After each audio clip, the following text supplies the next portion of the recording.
सुनो गिरिजा हरि चरित सुहाए, विपुल विशद निगमागम गाए।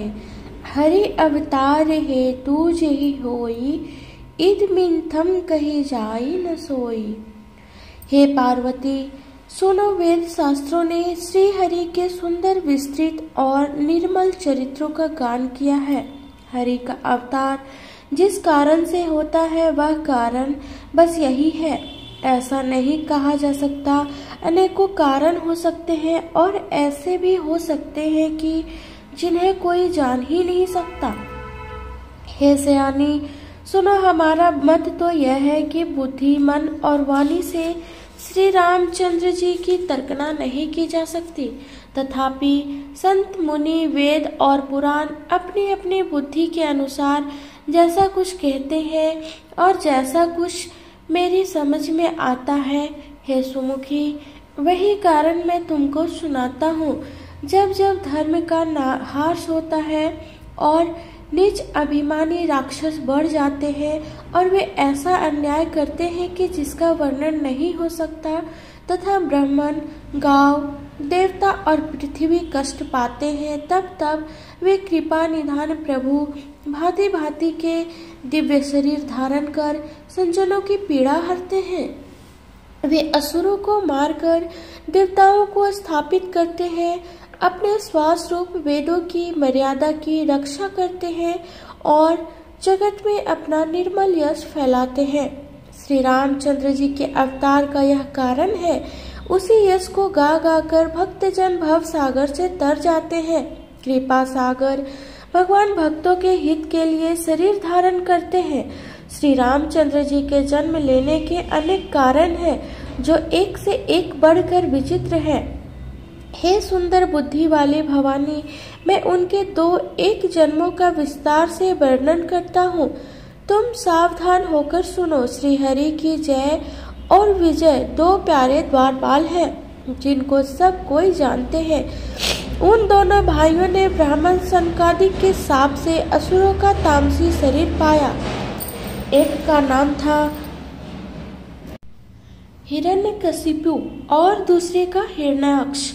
ये देवराज इंद्र के गर्भ को छुड़ाने वाले सारे जगत में प्रसिद्ध हुए।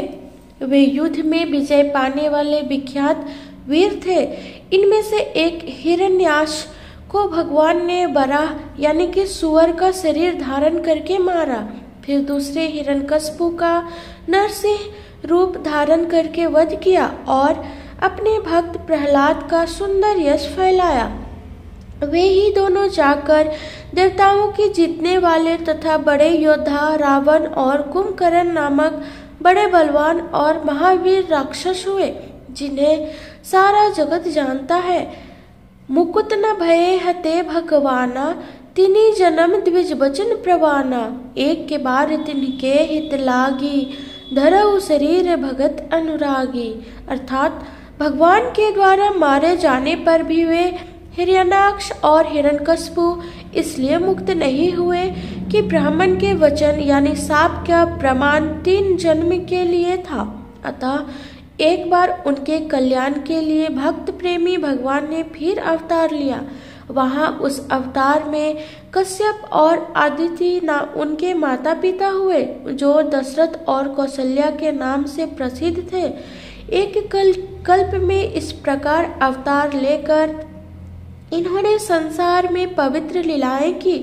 एक कल्प में सब देवताओं को जलंधर दैत्य से युद्ध में हार जाने के कारण दुखी देखकर शिव जी ने उसके साथ बड़ा घोर युद्ध किया। तब पर वह महाबली दैत्य मारे नहीं मरता था। उस दैत्यराज की स्त्री परम सती बड़ी ही पवित्रता थी, पतिव्रता थी। उसी के प्रताप से त्रिपुरासुर जैसे अजय शत्रु का विनाश करने वाली शिव जी भी उस दैत्य को नहीं जीत सके। प्रभु ने छल से उस स्त्री का व्रत भंग कर देवताओं का काम किया। जब उस स्त्री ने यह भेद जाना, तब उसने क्रोध करके भगवान को शाप दिया।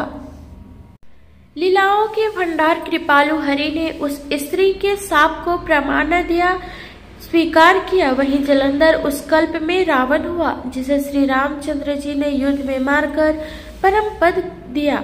एक जन्म का कारण यह था कि जिससे श्री रामचंद्र जी ने मनुष्य देह धारण किया है। हे भारद्वाज मुनि, सुनो, प्रभु के प्रत्येक अवतार की कथा का कवियों ने नाना प्रकार से वर्णन किया है। एक बार नारद जी ने शाप दिया, अतः एक कल्प में उसके लिए अवतार हुआ।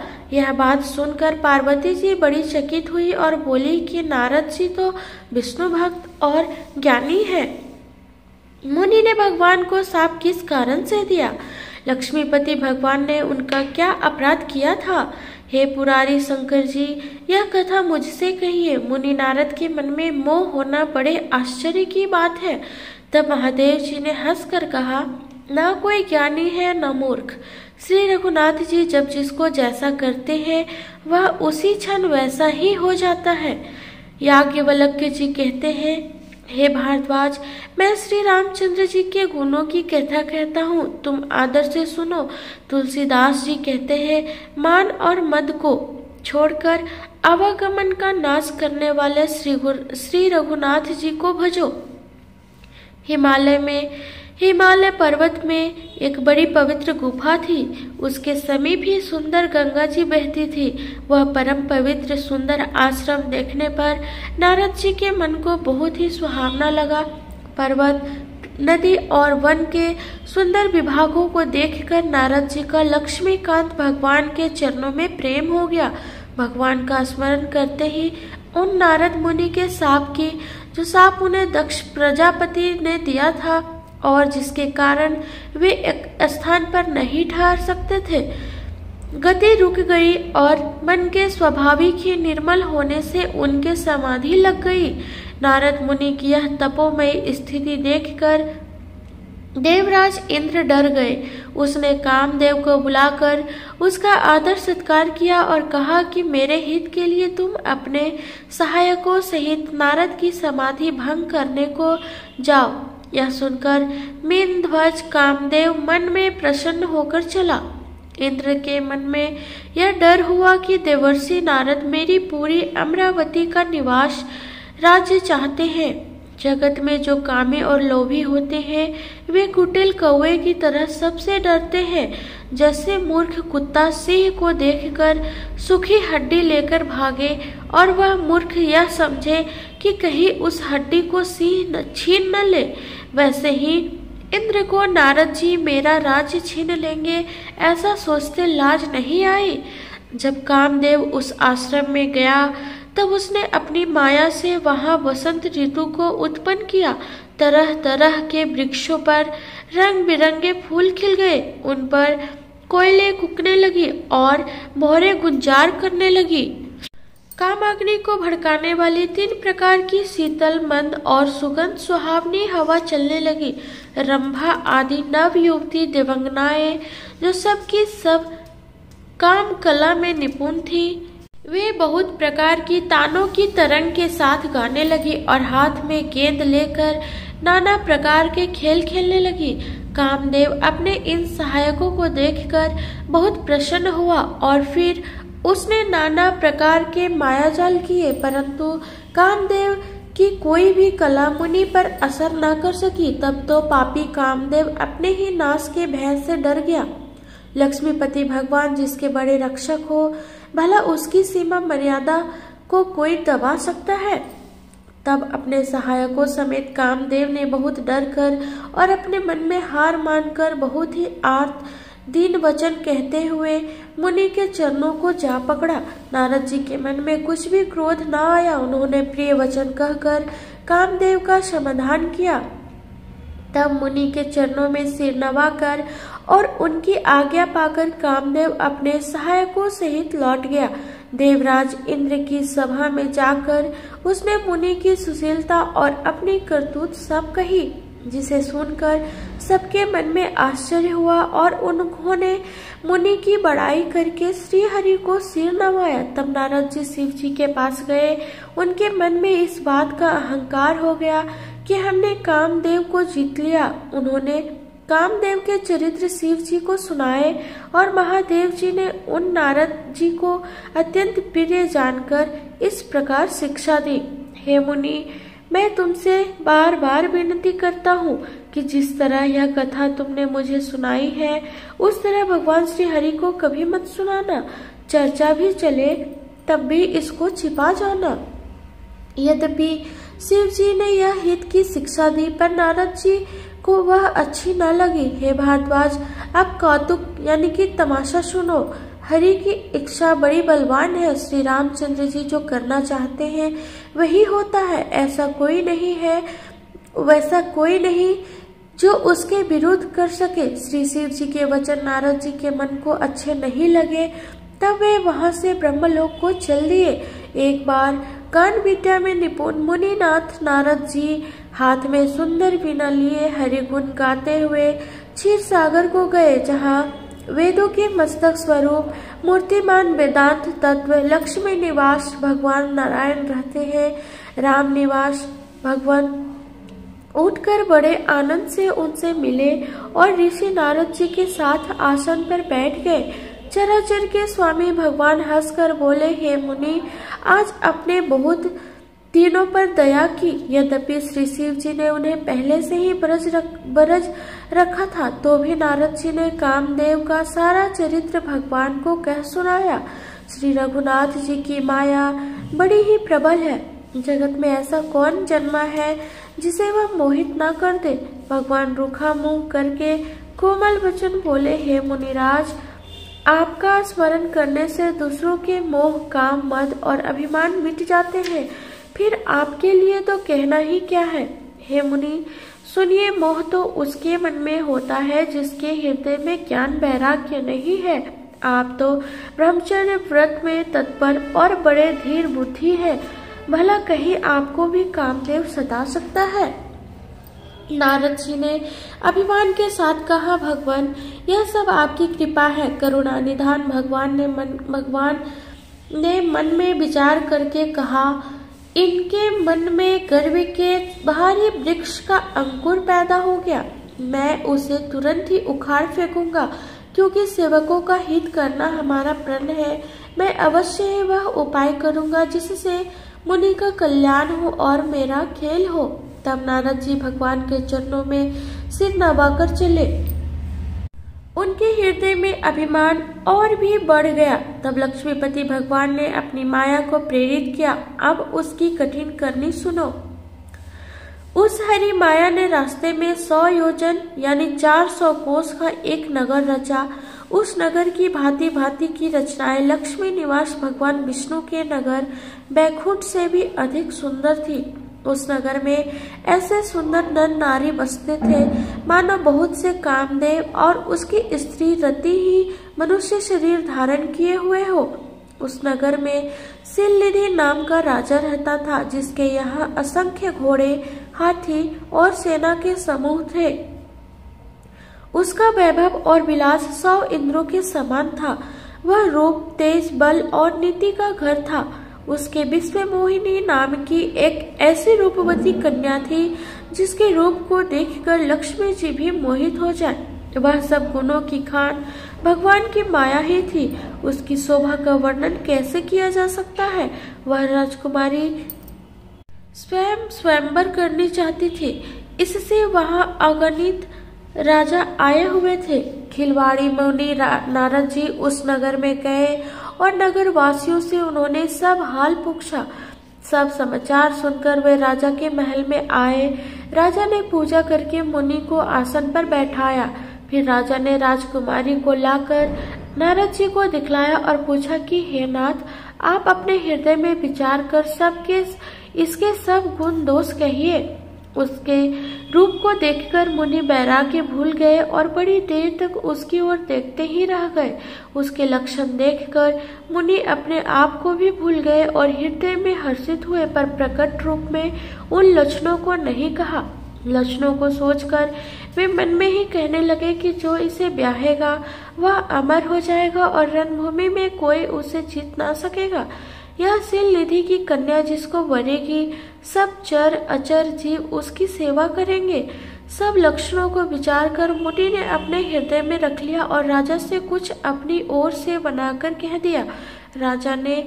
राजा से लड़की के सुलक्षण कहकर नारद जी चल दिए, पर उनके मन में यह चिंता थी कि मैं जाकर सोच विचार कर अब वही उपाय करूं जिससे यह कन्या मुझे ही वरे। इस समय जब तब से तो कुछ भी नहीं हो सकता। हे विधाता, मुझे यह कन्या किस तरह मिलेगी?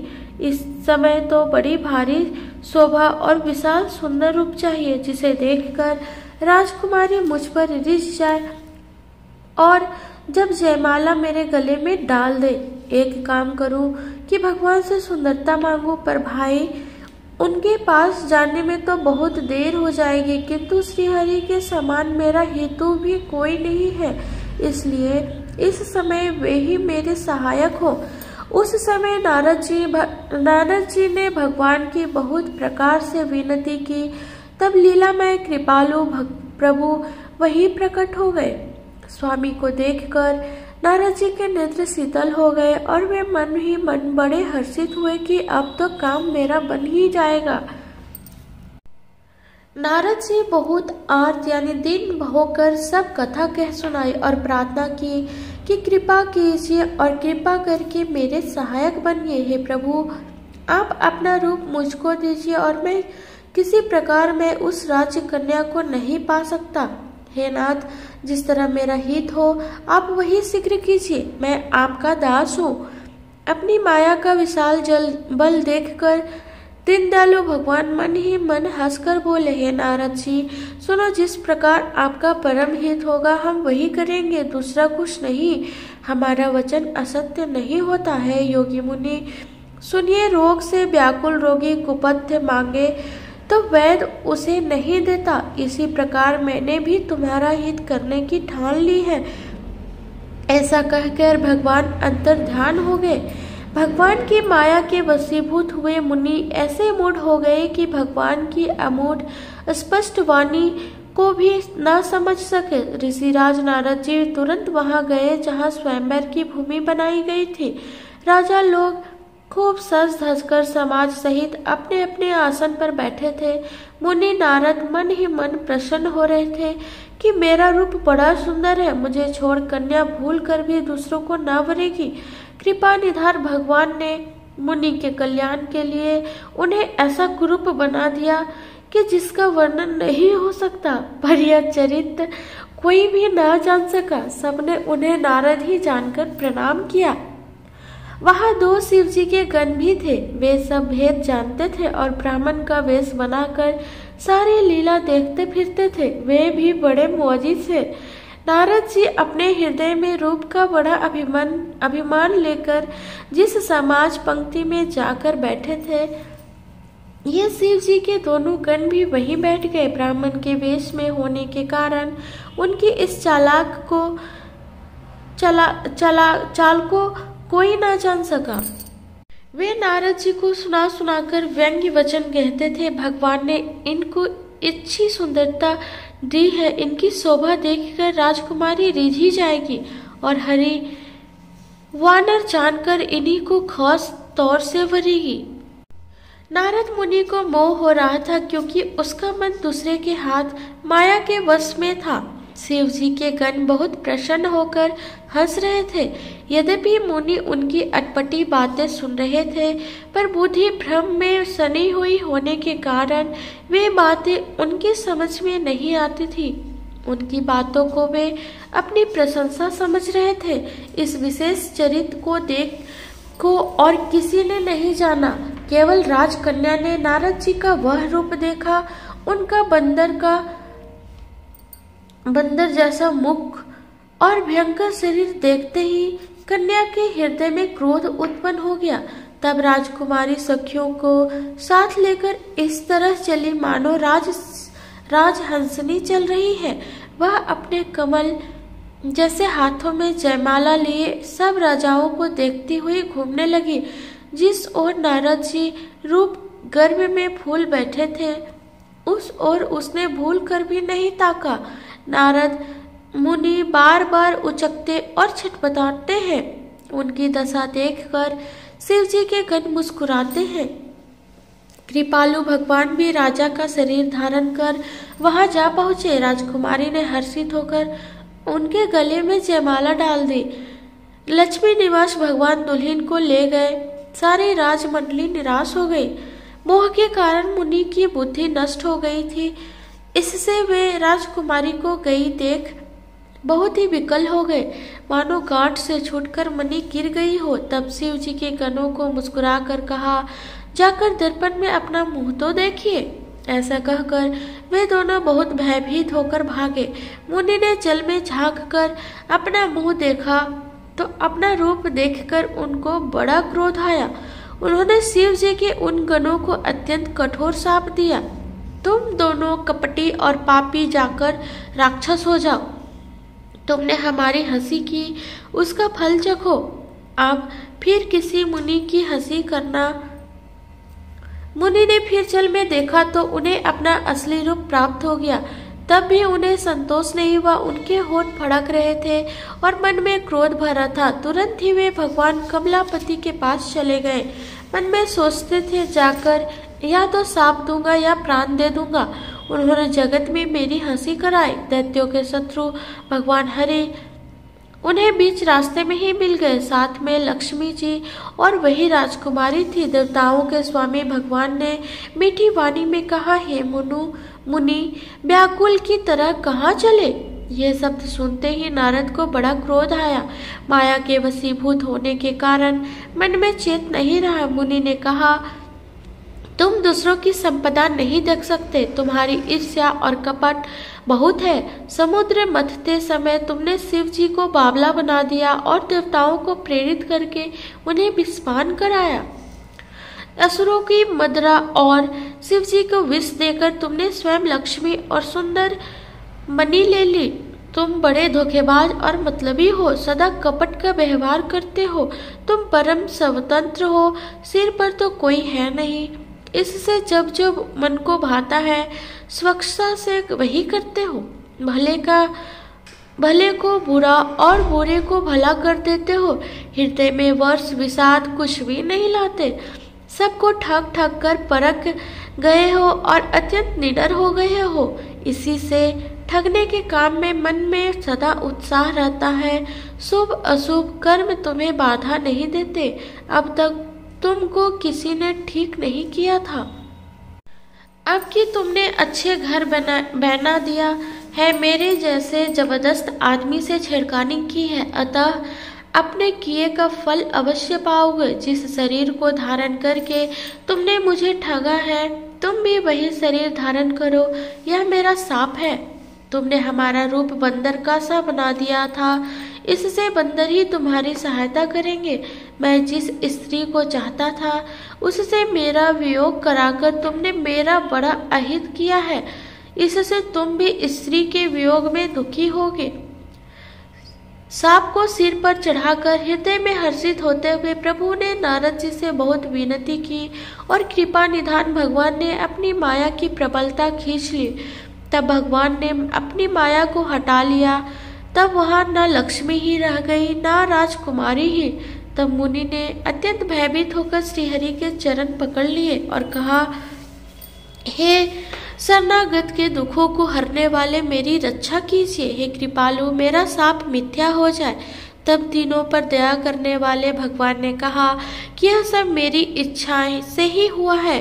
मुनि ने कहा, मैंने आपको अनेक खोटे वचन कहे, पर मेरे पाप कैसे मिटेंगे। भगवान ने कहा, जाकर शंकर जी के सतमा नामक जप करो, इससे हृदय में तुरंत शांति होगी। शिव जी के समान मुझे कोई प्रिय नहीं है, इस विश्वास को भूल कर भी ना छोड़ना। हे मुनि, पुरारी शिव जी जिस पर कृपा नहीं करते वह मेरी भक्ति नहीं पाता। हृदय में ऐसा निश्चय करके जाकर पृथ्वी पर विचरो। अब मेरी माया तुम्हारे निकट नहीं आवेगी। बहुत प्रकार से मुनि को समझा बुझाकर ढांढस देकर तब प्रभु अंतर्ध्यान हो गए और नारद जी श्री रामचंद्र जी के गुणों का गान करते हुए सत्यलोक यानी ब्रह्मलोक को चले। हरगन मुनि जात पथ देखी, विगत मोह मन हरस विशेषी। अति सभित नारद पही आए, गही पद आरत वचन सुनाए। शिव जी के गणों ने जब मुनि को मोह रहित और मन में बहुत प्रसन्न होकर मार्ग में जाते हुए देखा, तब वे अत्यंत भयभीत होकर नारद जी के पास आए और उनके चरण पकड़कर दीन वचन बोले, हे मुनिराज, हम ब्राह्मण नहीं है, शिव जी के गण है। हमने बड़ा अपराध किया जिसका फल हमने पा लिया है। कृपालु, अब शाप दूर करने की कृपा कीजिए। दीनों पर दया करने वाले नारद जी कहा, तुम दोनों जाकर राक्षस हो जाओ। तुम्हें महान ऐश्वर्य, तेज और बल की प्राप्ति हो। तुम अपनी भुजाओं के बल से जब सारे विश्व को जीत लोगे, तब भगवान विष्णु मनुष्य का शरीर धारण करेंगे। युद्ध में श्रीहरि के हाथ से तुम्हारी मृत्यु होगी, जिससे तुम मुक्त हो जाओगे और फिर संसार में जन्म नहीं लोगे। वे दोनों मुनि के चरणों में सिर नवाकर चले और समय पाकर राक्षस हो गए। एक कल्प यही है तू प्रभु, लीन है मनुज अवतार। सूर्य रंजन संजन सुखद, हरि भंजन भुवि भार। देवताओं को प्रसन्न करने वाले, संजनों को सुख देने वाले और पृथ्वी का भार हरण करने वाले भगवान ने एक कल्प में इसी कारण मनुष्य का अवतार लिया था। यही विधि जन्म कर्म हरि के रे, सुखद सुंदर सुखद विचित्र घनेरे। कलप कलप प्रति प्रभु अवतरहि, चारौ चरित नाना विधि करहि। इस प्रकार भगवान के अनेकों सुंदर, सुखदायक और अलौकिक जन्म और कर्म है। प्रत्येक कल्प में जब जब भगवान अवतार लेते हैं और नाना प्रकार की सुंदर लीलाएं करते हैं, तब तब मुनीश्वरों ने परम पवित्र काव्य रचना करके उनकी कथाओं का गान किया है और भांति भांति के अनुपम प्रसंगों का वर्णन किया है, जिसको सुनकर समझकर लोग आश्चर्य नहीं करते। आगे की कथा हम अगले वीडियो में कहेंगे। अगर आप मेरे चैनल पे नए हैं तो प्लीज़ सब्सक्राइब कर लें और आगे के वीडियो देखना बिल्कुल ना भूलें। धन्यवाद।